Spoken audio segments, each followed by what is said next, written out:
Bueno, pues, Este, ahí dicen que se escucha, pero no se ve. No sé si no, ahora ya se ve. ya creo que Ahora.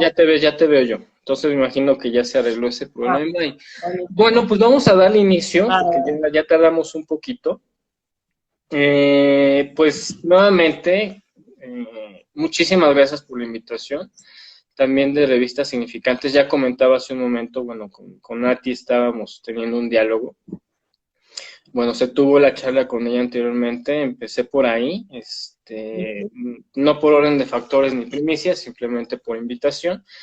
Entonces, para los que nos ven, y obviamente este video que se va a pasar directamente a la plataforma de Facebook, me imagino que también se va a subir a YouTube, y va a quedar aquí inscrita, fíjate, ya empecé con esto, ¿no? En Instagram, bueno, presento más o menos unos detalles de Celeste para que sepamos quién es. Obviamente, pues los que te ven y te ubican a ti, pues te conocen perfectamente, bueno, hasta donde se puede, en tu recorrido de investigación. Bueno, Celeste González, sí parto del hecho de que es co-creadora de la revista Significantes. Hace un momento comentábamos, revista digital, a la que la invitación está abierta a todos aquellos que quieran explorar la escritura, puedan mandar sus escritos, puedan mandar sus investigaciones y bueno, pues ella es una de las encargadas junto a Natividad Marón. También, bueno, es psicoanalista, investigadora y artista y en la actualidad Así también es. se está formando en la licenciatura en filosofía. Bienvenida al mundo de las ideas, Celeste. Bueno, Te muchas auguro gracias.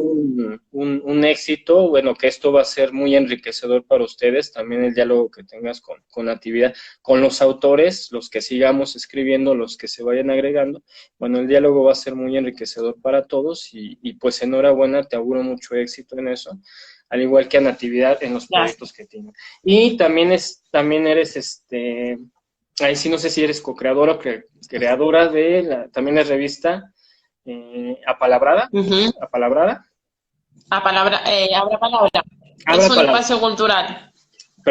abra palabra. Ujú. Entonces, bueno, Así es. bueno, ya un sistema de trabajo de investigación que da cuenta de los esfuerzos y que se ve reflejado en estos proyectos, sobre todo, bueno, yo me ligo mucho a revistas significantes porque es el espacio que he compartido con ustedes y que creo que también eso Ujú. devino al final de cuentas esta necesidad de un diálogo, una charla directa, ¿no? Entonces aquí en Instagram, bueno, está el banner, pero para los que nos van a ver y los que se van uniendo, el tema es sujeto, Ujú. escritura y sujeto, lectura y escritura, ¿no? Así es. Yo quiero comentar una anécdota o partir de ahí de una anécdota Ujú. y tratar, bueno, de simplificar un poquito por qué, ¿no? A propósito de cuando estaba en la licenciatura, eh, uno de mis mejores profesores, así que yo estimo bastante, el profesor Arturo Mota, doctor en filosofía, eh, él nos hacía un comentario, pero lo hizo ya un poco más adelantado, en semestres más adelantados. Él decía, el trabajo de un filósofo cuando está pensando, bueno, pasa un proceso. Como bien sabemos, pues el proceso de razonamiento desde la lógica, todo lo que tenga que ver, esto desde la filosofía, porque en psicoanálisis sabemos que hay una disposición subjetiva de inscripción, ¿no? Para la escritura, pero desde la lectura en filosofía, pues está el proceso de la contemplación que es un atravesamiento subjetivo que genera una pregunta. Una pregunta que en psicoanálisis dijéramos por lo real, por ejemplo. ¿Qué es eso? Ujú. ¿Qué es eso que bordea algo? Total, en filosofía hay una contemplación, se genera una pregunta, entonces lo que hace el filósofo, decía el doctor Arturo Mota, es meterse a leer con aquel que ya hizo un recorrido. Él puntualizaba muy Ujú. interesantemente, recorrido que no va a ser el mismo de ustedes, aunque les surja una pregunta muy similar. De repente el filósofo lee y empieza a decir, Sí. se me abre la perspectiva, no había visto esto, ¿no? Hay una redisposición, ¿no? Discursiva, discurso visto como este cambio de posición. Y dice, no, ¿sabes qué? Lo que pensaba no era, escribo, Ujú. yo mismo me releo, esto es interesante, porque me releo Sí. y digo, no, vuelvo a leer, vuelvo a escribir. Total, es una Ujú. cadena infinita, ¿no? Y digo, pongo esto como ejemplo porque apenas me viene a dar cuenta, digo, apenas en el sentido de que empiezo a hacer yo mi formación como analista, empiezo a formarme como analista, empiezo a descubrir estas nuevas instancias que nos presenta el psicoanálisis, desde Freud hasta Lacan y hasta nuestros días, sobre todo, pues, los nuevos escritores, ¿no? Y digo, en su momento la interpretación era muy coloquial. Claro, o sea, nos está haciendo una invitación por leer, investigar, profundizar, más coloquial. No nos está hablando de la cuestión de esta disposición a que la lectura lleva hacia uno mismo, es un atravesamiento también. ¿Qué es lo que, si lo pensamos así, qué es lo que busca el lector? Buscará, tú me dirás si estás de acuerdo o no, me encantaría que hubiera una divergencia, porque yo también quiero leer en esto a la letra, no quiero interpretar, quiero a la letra descubrir esto, pero mi posición es, descubre en sí una falta, busca descubrir y tiene que aperturarse, pero es en una falta, ¿no? La lectura, no partimos ahorita de la escritura, partimos de la lectura, es una búsqueda en la propia falta. ¿Qué es eso que me atraviesa que estoy buscando? En la literatura, ya sea poesía, ya sea filosofía, ya sea algo más técnico, en las mismas matemáticas que Lacan dará cuenta de la necesidad de una topología para el ingreso del sujeto. Pero hay una lectura matemática de infinitos tras infinitos, vacíos, qué sé yo, una botella de Klein. Bueno, me estoy abriendo demasiado, pero parto de eso. Lo que yo hice No, con esta anécdota, termino la idea. Lo que yo hago con la anécdota es aventurado en tanto yo interpreto, no estoy leyendo esa disposición a la letra, no estoy leyendo, estoy interpretando. Entonces, por favor. Sí. A ver, primero, ¿no? Una de las palabras que mencionabas recién, es la búsqueda. Y yo pensaba, a ver, si es búsqueda, ¿hasta qué punto uno busca cuando uno se va a encontrar con el texto que lee? Porque en un punto, uno nunca se encuentra con lo que está buscando. O sea, hay una distancia ahí entre lo que uno busca en el libro y lo que se encuentra, y también hay una dimensión del imprevisto. Es decir, ahí está el factor de la sorpresa, de lo impredecible. Yo creo que ese es lo que nos aporta también el libro, que después nos signa, nos significa, nos es significativo, y esa lectura, como vos decís, que nos abre la cabeza o que nos hace pensar las cosas de otra manera que no lo habíamos pensado. En primer lugar eso, ¿no? Hasta qué punto se puede pensar qué uno va a buscar al libro y cuál es la distancia entre lo que uno busca y con lo que uno se encuentra, por un lado. Y además, bueno, como es el título, ¿no? De que armamos de sujeto, lectura y escritura, cuál es la implicancia del sujeto, o sea, cómo uno no busca solo tampoco, y tampoco escribe solo nunca, sino en esta tensión constante siempre con el otro. Y ahí me parece como interesante esto, hasta qué punto es una búsqueda personal o más bien es un encuentro con la lectura también con otros. Claro. Uh-huh. Tú dijiste la lectura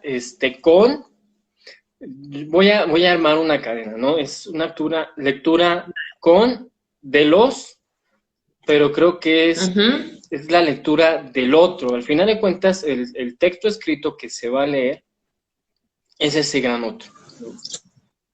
O al menos un Uh-huh. semblante del gran otro, ¿no? Es otro que aparece.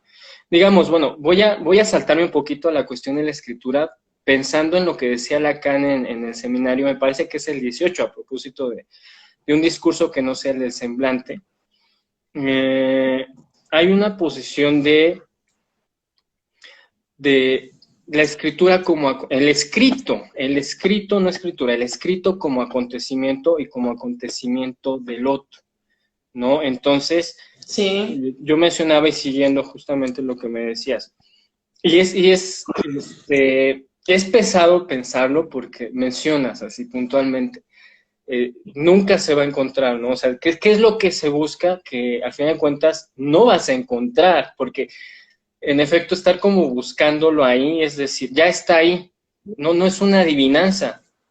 Esa es la posición en la que la escritura te presenta con el otro, que no está a leguas, está a una distancia impresionante de ser definido. Por tanto, en efecto, sí me parece fuerte y puntual lo que mencionas. La búsqueda es imposible, porque no se encuentra ahí, pero sí se encuentra en la lectura de los otros, del autor.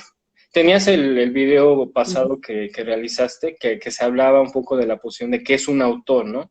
Y esto tomado de Foucault, ¿no?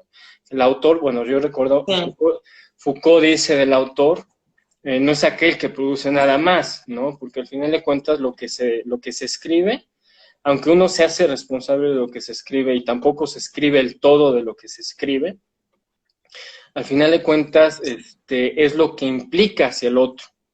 O sea, si hay un revés, si hay un reverso, ¿no? En la lectura, porque vuelvo con esto y disculpas si soy muy reiterativo, pero si hay una disposición a ese retorno, ciertamente ya no como un poco la espina de la búsqueda, ¿no? A lo mejor yo seguía buscando y a lo mejor ahorita, no voy a dejar de buscar, pero buscar en las preguntas.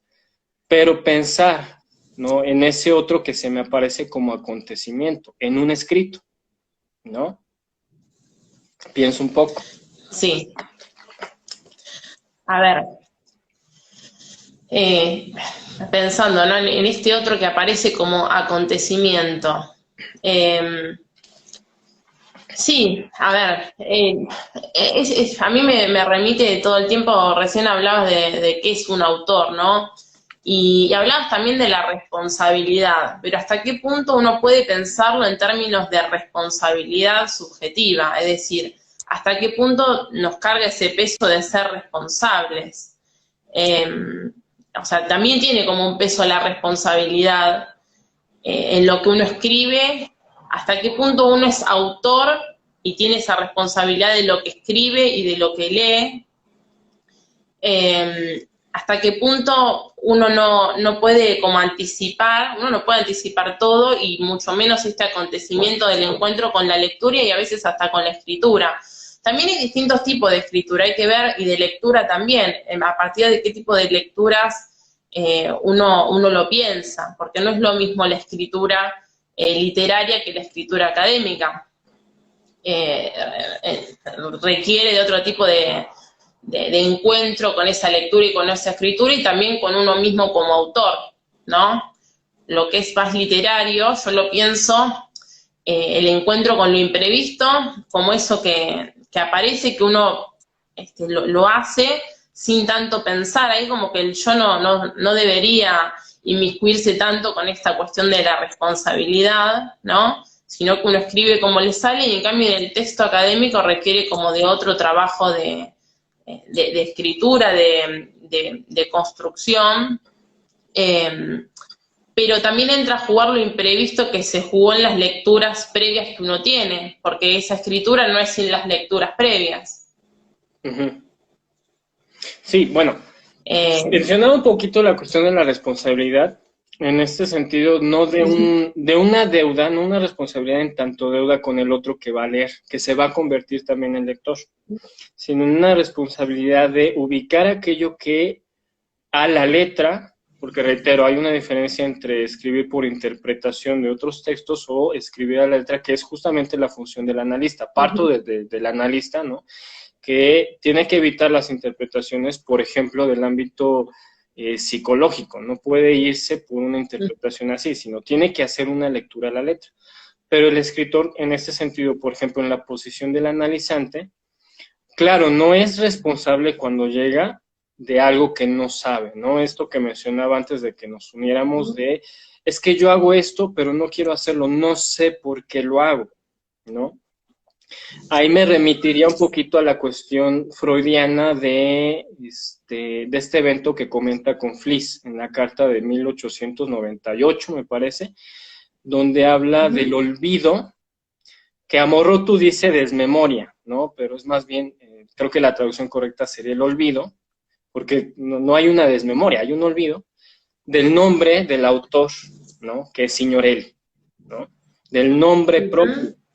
Entonces, hay una cuestión que él comenta, dice, o sea, está relatando, estoy viendo esta obra del autor, 3 puntos suspensivos, y entonces él tiene un sentido de reconocimiento, ¿no? A eso me refiero yo en el sentido de responsabilidad en tanto reconocimiento, es decir, un volver así, ante un no saber, ¿por qué estoy olvidando esto y qué tiene que ver? Posteriormente, bueno, ya sabemos que tiene que ver justamente con su propio nombre, Sigmund. Entonces, por otro lado, la cuestión del escrito, porque la función, el acto de escribir es diferente al escrito, ¿no? Hay un proceso en el cual, aquí sí viene esto que mencionas, ¿no? Como un descubrimiento, en tanto, sí, lecturas anticipadas, lecturas anteriores, cuestiones que abren esquemas, cuestiones que atraviesan la subjetividad, pero viene en este proceso en donde yo voy replicando aquella posición en la que me encuentro de frente a eso que voy a exponer, a otro, ¿no?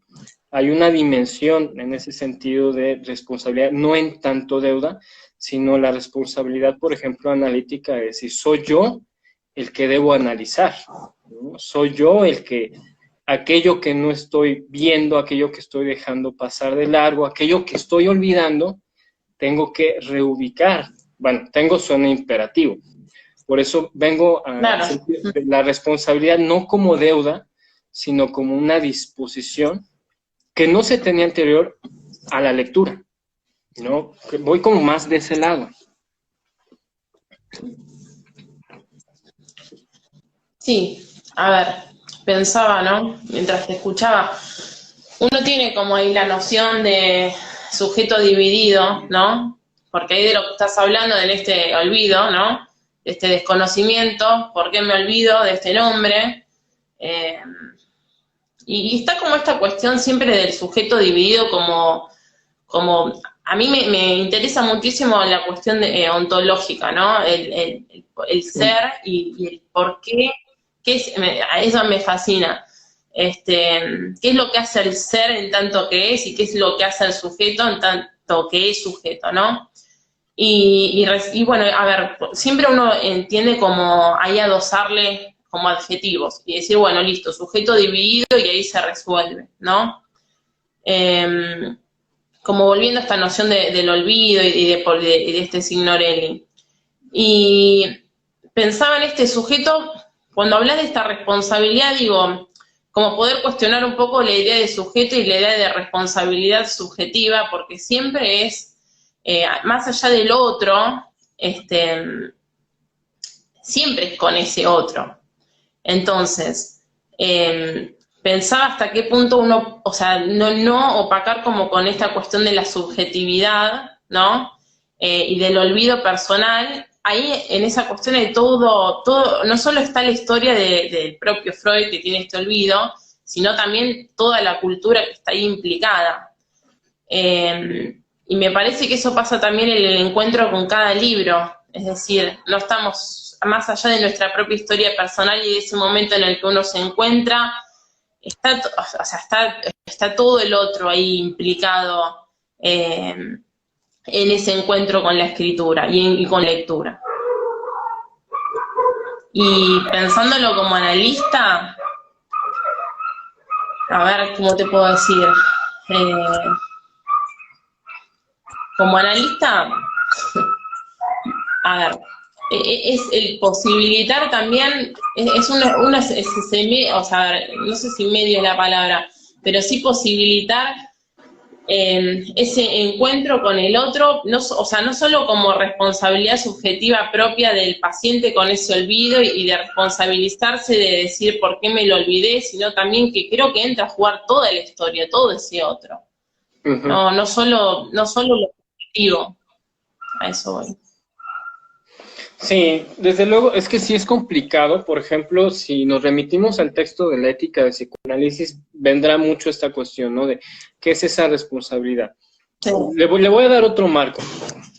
Porque, reitero, no es una Dale. cuestión de que la responsabilidad tenga que significar no como significante, tenga que significar una cuestión de, yo soy el factor primordial. Voy a poner un término filosófico, yo soy el arjé de todos los acontecimientos que me pasan. Es como un solipsismo, ¿no? Incluso yo podría pensar desde ese orden de ideas que las lecturas que yo leo son producción de mi propia responsabilidad. No, claro que hay una cuestión de decisión por factores, ¿no? Factores siempre externos, o sea, eso es reconocible. Pero entendido desde de la responsabilidad como un responderse, ¿no? Tú decías el factor ontológico de la existencia es responsabilidad, o sea, reitero, el término tiene el re de la cosa. O sea, al final de cuentas, es esto que yo traigo, si decimos lo real o muy kantianamente la cosa en sí, o noúmeno, o sea, es una cuestión que retrotrae una respuesta, ¿no? O sea, es tratar de responder a algo.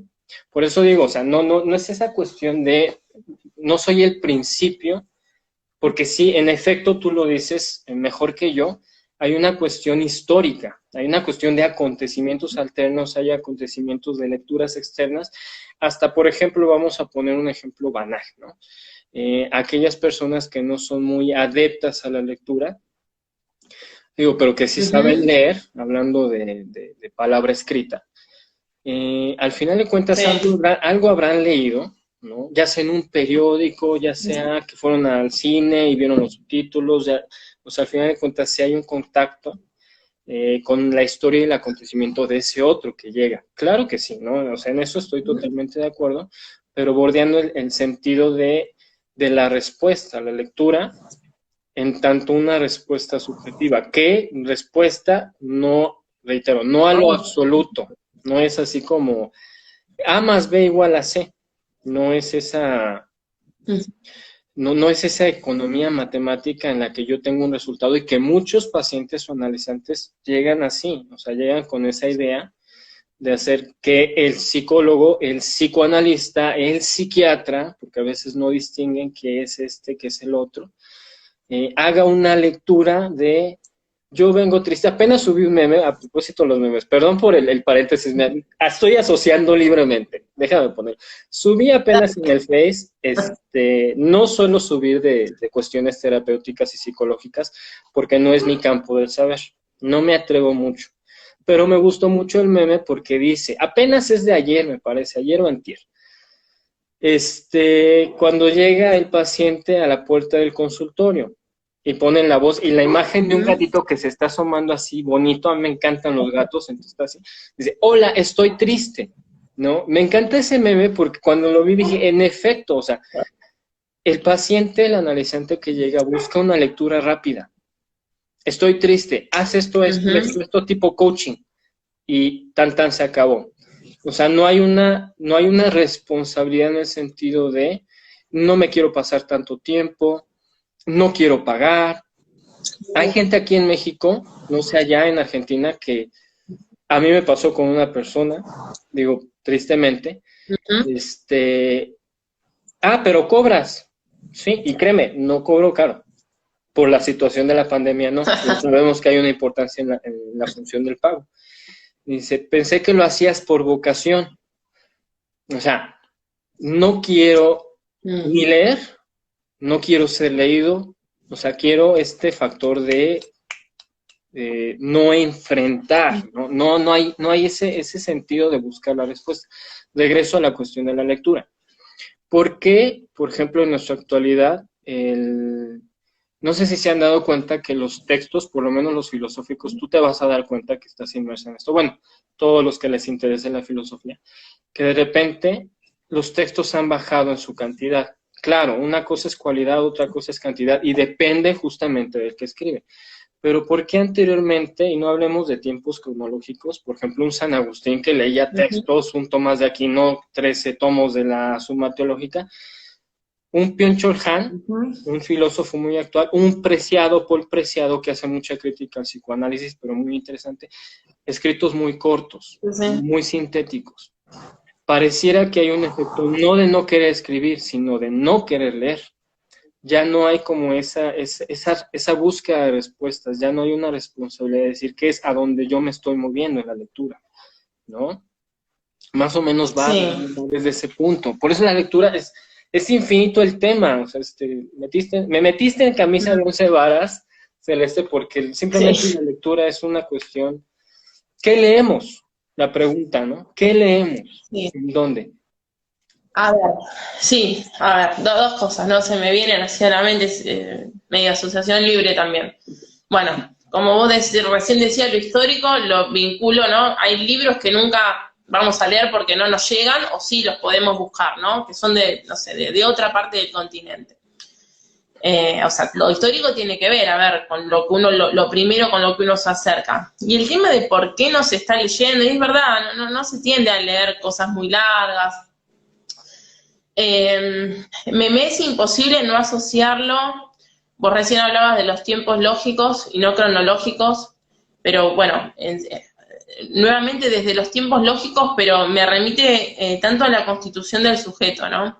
Es decir, pero antes, o sea, antes de nuestra existencia, desde que nos piensan, ¿no? Y toda esta cuestión o sea, está totalmente habitado por las lecturas, eh, por ejemplo, ¿no? Con el acercarse en el libro, o sea, ¿por qué hoy no se lee? Porque se pierde también ese placer por la lectura, esa magia que tiene el leer y esa movilización que nos produce, que se disfruta, aun cuando a veces puede ser traumática, en el sentido de esos libros que a mí me ha pasado de sensaciones corporales, en el sentido de que me arde la cabeza, no puedo más. Y sobre todo con filosofía, ¿no? Con Lacan también en su momento. Pero es esa vivencia, ¿eh? Esa vivencia tan real, ¿no? O sea, me ha pasado hace poco, ¿no? Preparando alguna materia para la facultad, de estar a las 7 de la mañana sin dormir y no poder más, y decir, no puedo más, no lo comprendo, no lo entiendo, y me está por explotar la cabeza, o estar leyendo un poema, ¿no? O algo literario y sí, esto es impresionante, o sea, ese encuentro, ¿no? Desde también lo placentero. Para mí también tiene mucho que ver con la cuestión del acercamiento. Para mí algo como fundamental es la cuestión de cómo nos hemos acercado durante nuestra vida con la lectura, con la literatura y con los libros.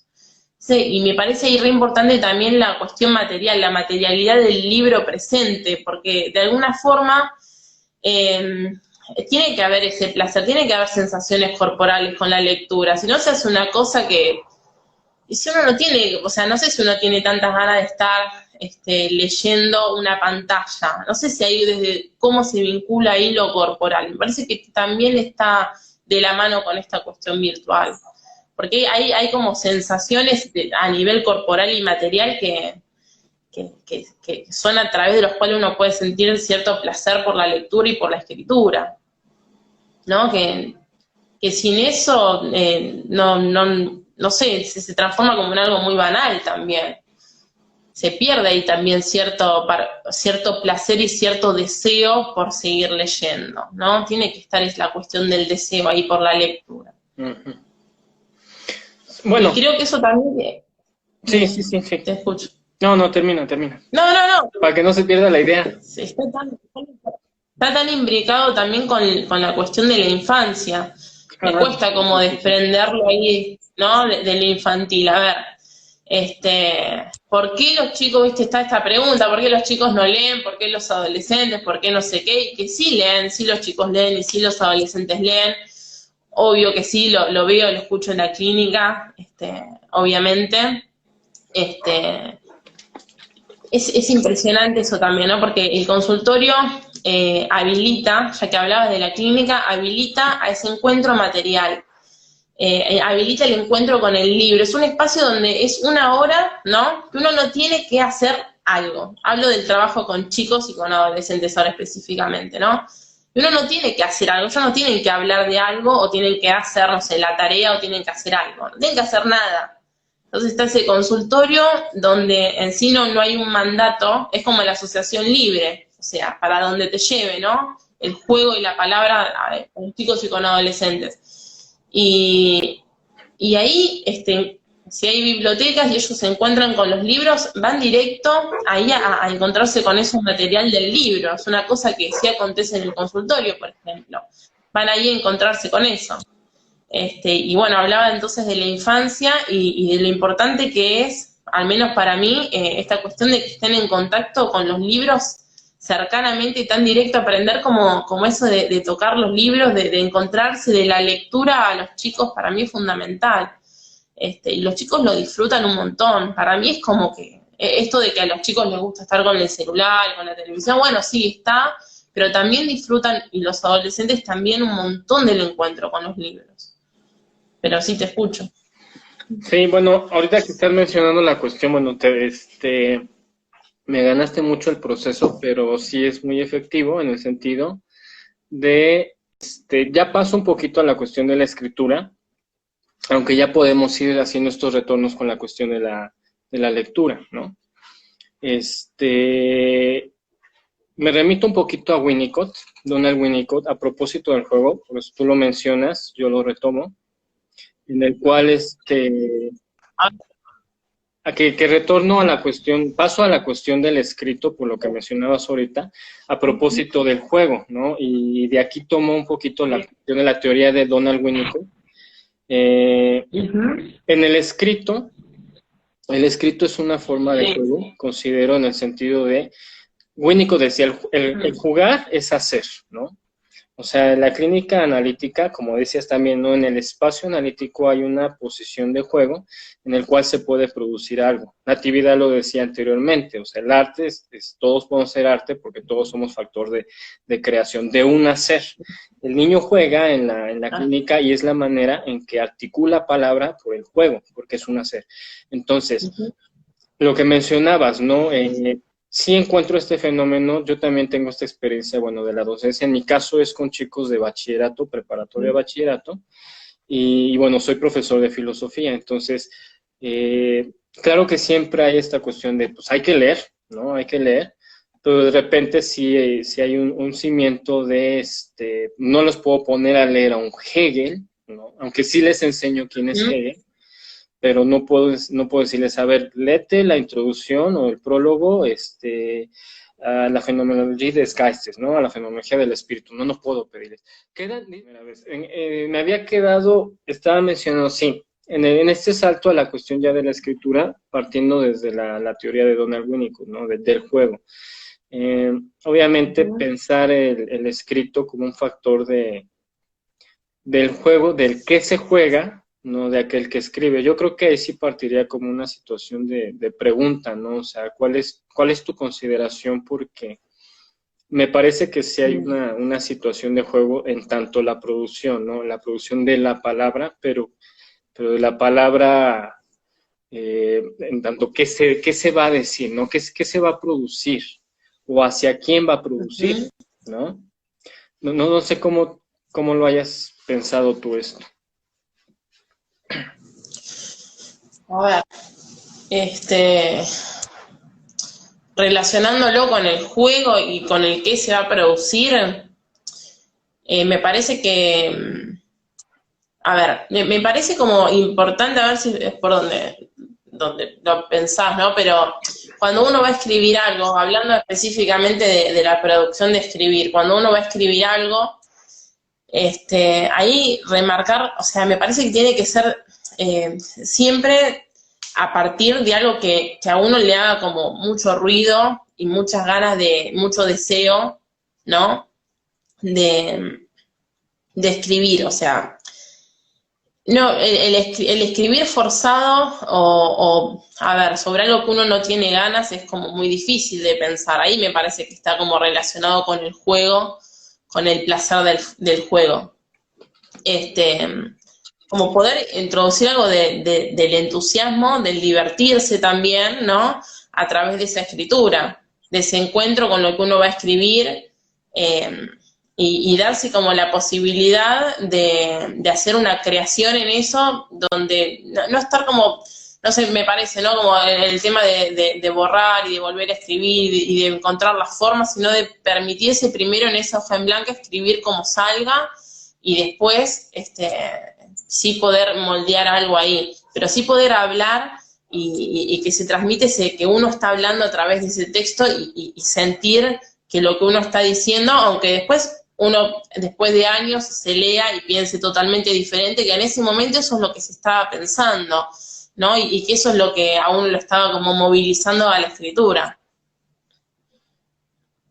Ahí es como que relaciono también esta dimensión del juego y del jugar con la escritura. Permitirse eso hasta en un texto académico también.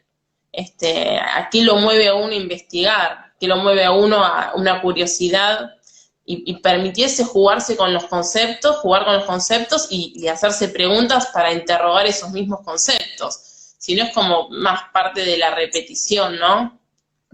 Igualmente también uno toma cosas que escucha, sin darse cuenta también toma, y eso a la medida en que uno lo materializa con un escrito propio, ya está haciendo algo con eso diferente a lo ya leído. O sea que siempre en ese sentido hay una creación. Sí. Así sea ¿me entiendes? Sí, es que sí, para no perder la idea, ahorita que mencionabas esto, ¿no? Sí. Y creo que también entra la cuestión de tiempos lógicos y los cronológicos. O sea, no quiero sistematizar esto como si todo fuera justo el semblante de una clínica analítica, porque justo ese es un espacio específico, ¿no? Pero sí se juega la posición subjetiva, incluso lo que mencionabas. Me parece muy concreto en el sentido de tomamos a veces cosas y en efecto todo el mundo lo hemos llegado a hacer, ¿no? Escuchamos algo, vamos con una muestra muy sencilla. En redes sociales, o sea, por ejemplo, yo el muro que tengo, de repente subo bastantes frases de Lacan, Freud, François Dolto, o sea, de varios, o filósofos y todo. Y de repente puede haber una recurrencia de que algo parece que está dicho muy bonito, ¿no? Por ejemplo, he visto que llama mucho la atención los posts, por ejemplo, de Melanie Klein o de François Dolto en torno a la cuestión de los niños, o a veces llego a subir de Donald Winnicott, ¿no? Pero a veces no son frases tan sencillas o máximas o no son escritos tan sencillos en el cual parece que hay una afluencia de que la gente los toma, ¿no? Los toma y a veces sí hay un efecto de repetición, ¿no? Pero en este tomar, en este juego del tomar, ¿no?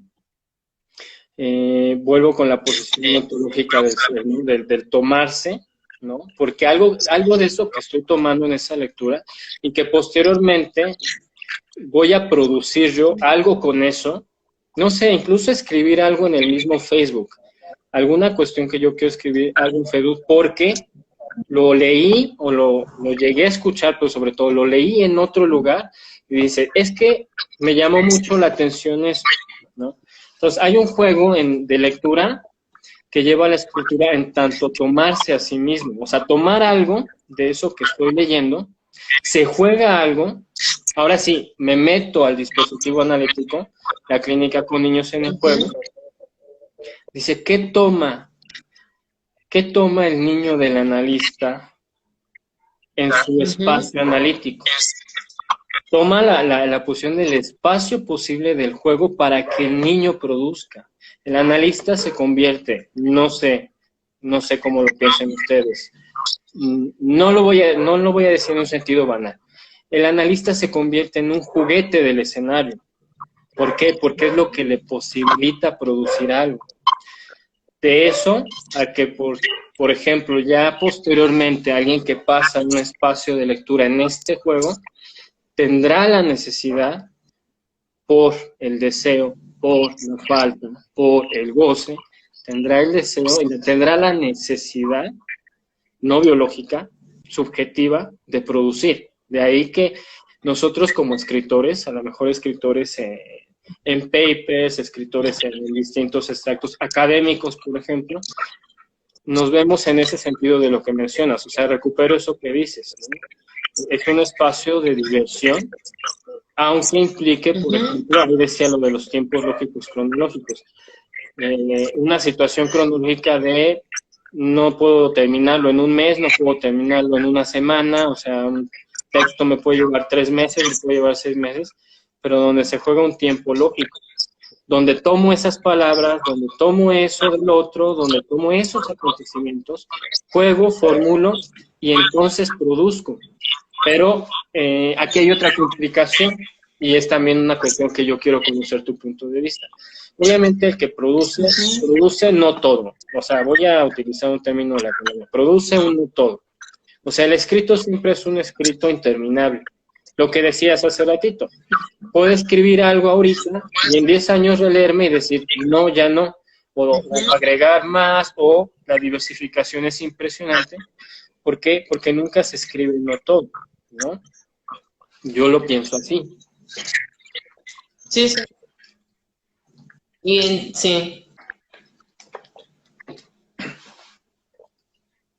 Sí, es que me parece que aparte es fundamental estar advertido de ese no todo para poder escribir algo. O sea, es partir de ese vacío y articular con esos vacíos, porque si no uno nunca va a poder ni escribir, ni mucho menos publicarlo o darlo a conocer, ¿no? Porque siempre va a faltar algo, que siempre va a faltar algo en el texto.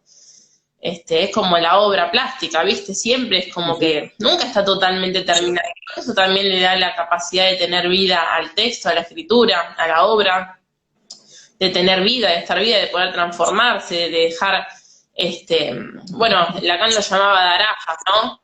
De dejar, de poder a partir de ahí generar más preguntas para seguir investigando. Uno mismo y el otro. Igualmente, por más que uno intente tapar ese vacío, es imposible, pero partir del vacío también es interesante.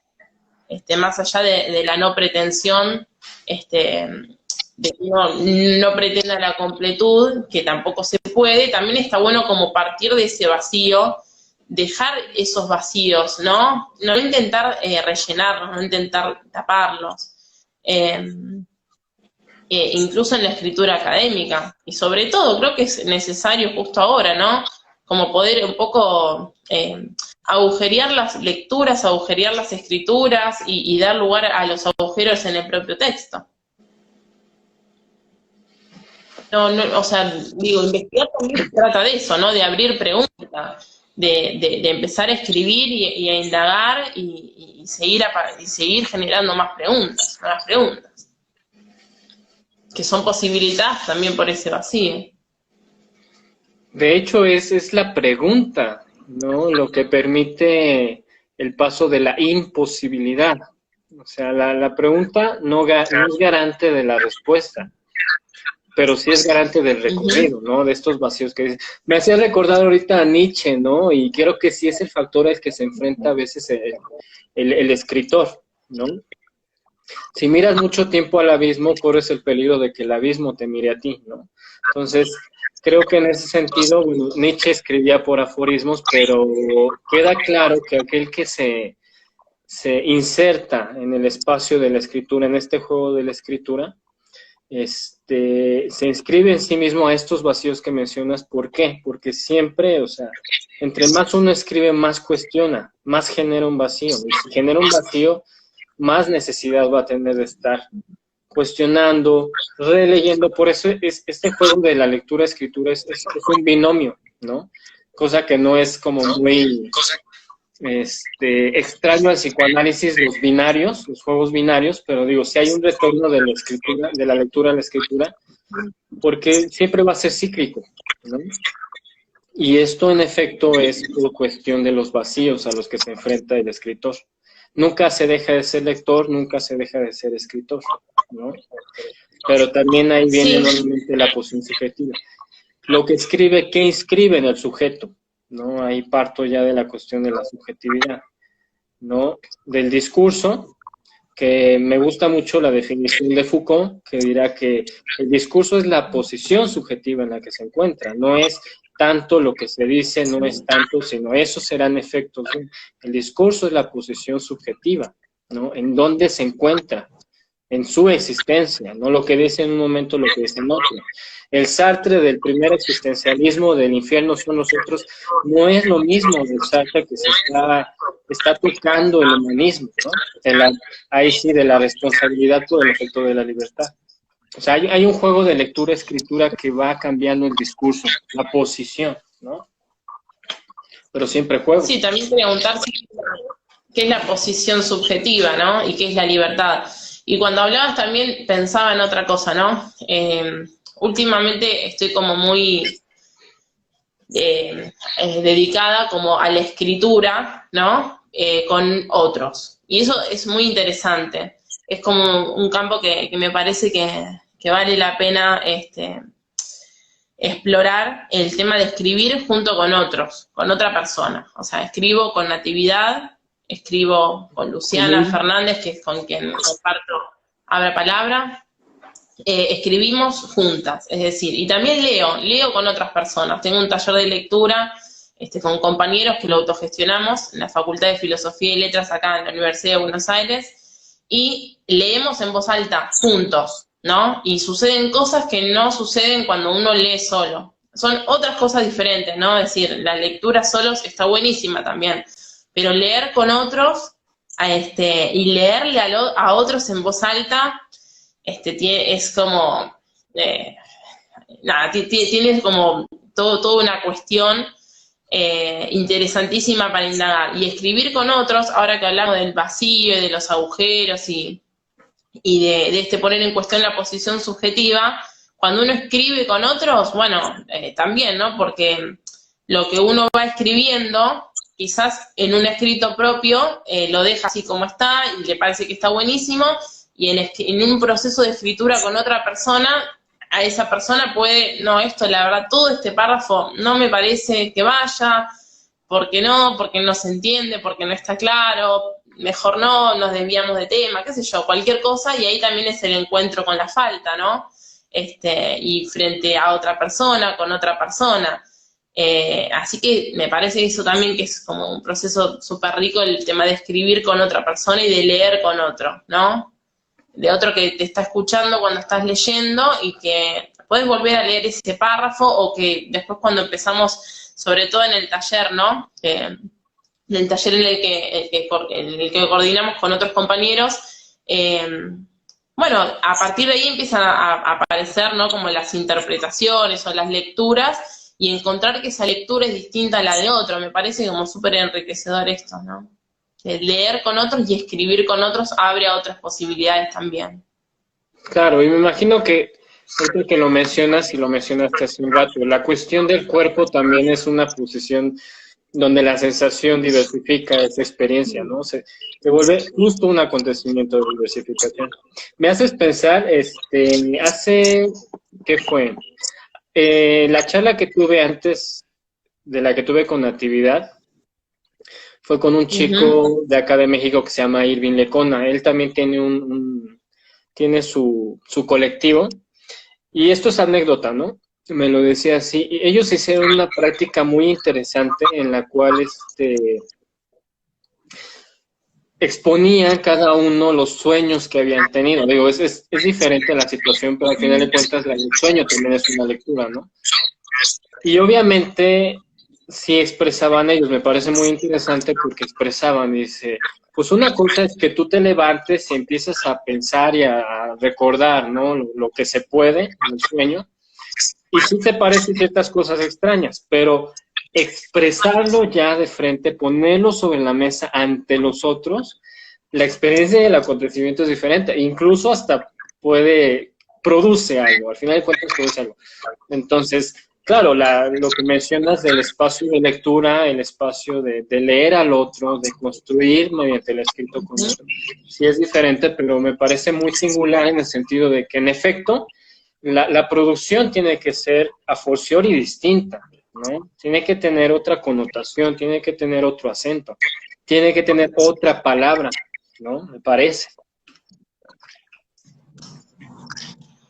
Sí, lo que pasa es que, claro, lo que se pone en juego en la producción escrita es, sí, en la lectura con otros es el tema de la corporalidad, y en la escritura con otros también la corporalidad, y la materialidad de lo escrito, ¿no? Que ahí eso es algo a producir, es algo que se va a generar un texto, ¿no? A partir de lo que uno escribe, y donde también entra a jugar esta mirada, donde la mirada del otro mientras uno va escribiendo. Nosotros escribimos a través de Google Doc, y está constantemente este juego entre la presencia y la ausencia, cuando el otro está ahí y está escribiendo con uno y entra a jugar la mirada, o cuando está ausente pero también está presente, y a la vez permitirse escribirse lo que uno piensa y siente ante la mirada del otro, que es una mirada que puede ser crítica, ¿no? Está buenísimo que sea crítica, y no necesariamente por no ser crítica,